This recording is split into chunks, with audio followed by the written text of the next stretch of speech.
Hello, good day, good evening, mga madiscarding mommy.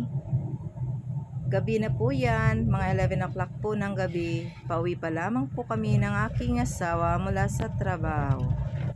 Ito po ay magbibigay lang po ako sa inyo ng aking kwento tungkol po sa aming buhay na napakaswerte po ng mga anak na may magulang na kasama sa bahay. Yung akin pong mga anak, araw-araw po ay naghihintay sa amin sa bahay. Wala po kasi silang kasama. May bunso pa ko na 8 years old, yun po ay lagi naghahanap ng nanay.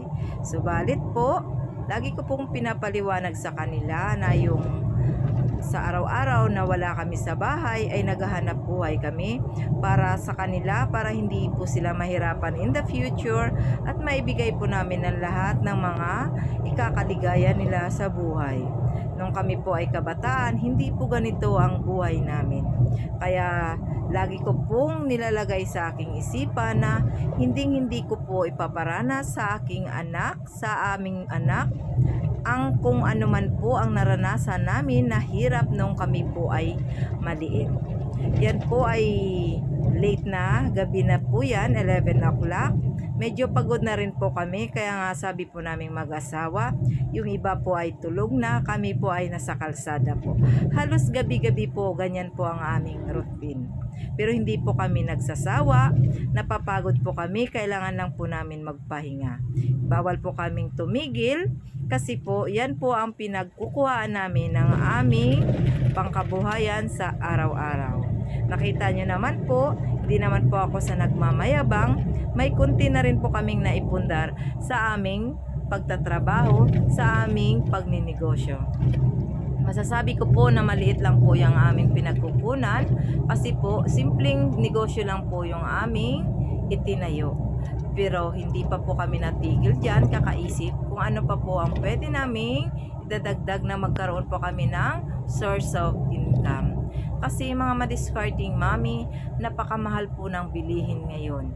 Napakahirap po kumita, kaya sa bawat kita po namin, sinisigurado din po namin na ito po ay mapupunta sa napakahalagang bagay. Pero po hindi po kami nagdadamot sa mga taong humihingi rin po sa amin ng tulong para yung blessing po naman ay hindi po sa amin maging madamot. So ganyan lang po ang ating gagawin. Kung tayo po ay napapagod, kailangan lang po natin magpahinga. Bawal na bawal po tayo sumuko kasi kung may negosyo po tayo, kahit sabihin man po natin na maliit po yan, napakaswerte pa rin po natin kasi pinagbibigyan po tayo na magkaroon ng negosyo.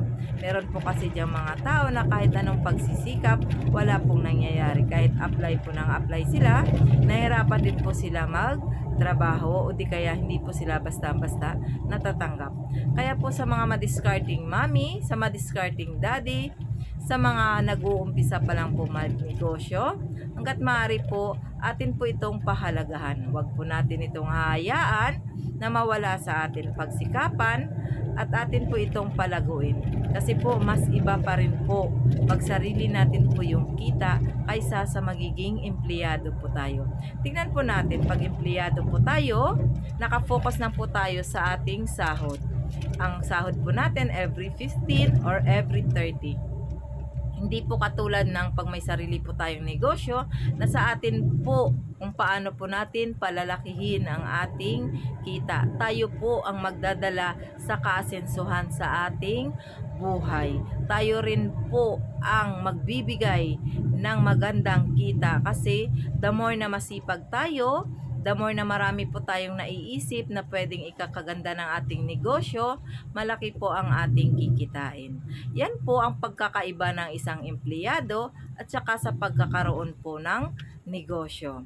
Ang empleyado kasi po araw-araw magjo-duty ka, babangon ka ng maaga kasi kailangan nyo po mag-time in ng ganitong oras. Hindi katulad po pag may sarili kang negosyo, kahit paano po, hawak mo po yung oras.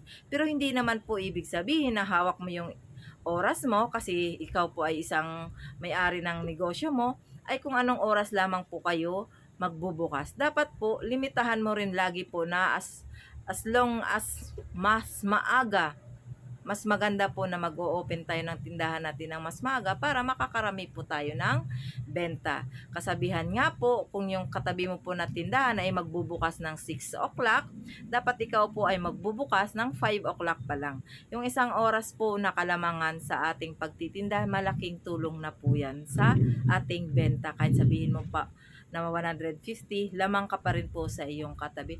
So yun nga po, dito na po tayo sa city, malapit na po kami sa aming bahay, nadaanan na po kasi natin ng SM City Diet. So yun nga po, nasa sentro na po tayo, malapit-lapit na po kami sa aming bahay kasi naghihintay na rin po ang aming mga anak. Yung mga anak na po namin, mga babae po yan, kaya ganun po namin sila iniingatan. Yun po ang pinakamasarap pa rin pala po na bago pa umuwi, dyan po tayo dadaan. Dyan po napupunta yung iba naming kita. So pag may bibilihin po kami na napaka-importante, alam niyo naman kung ano na ang gagawin dyan. So ayun na nga po si Madiscarding Daddy.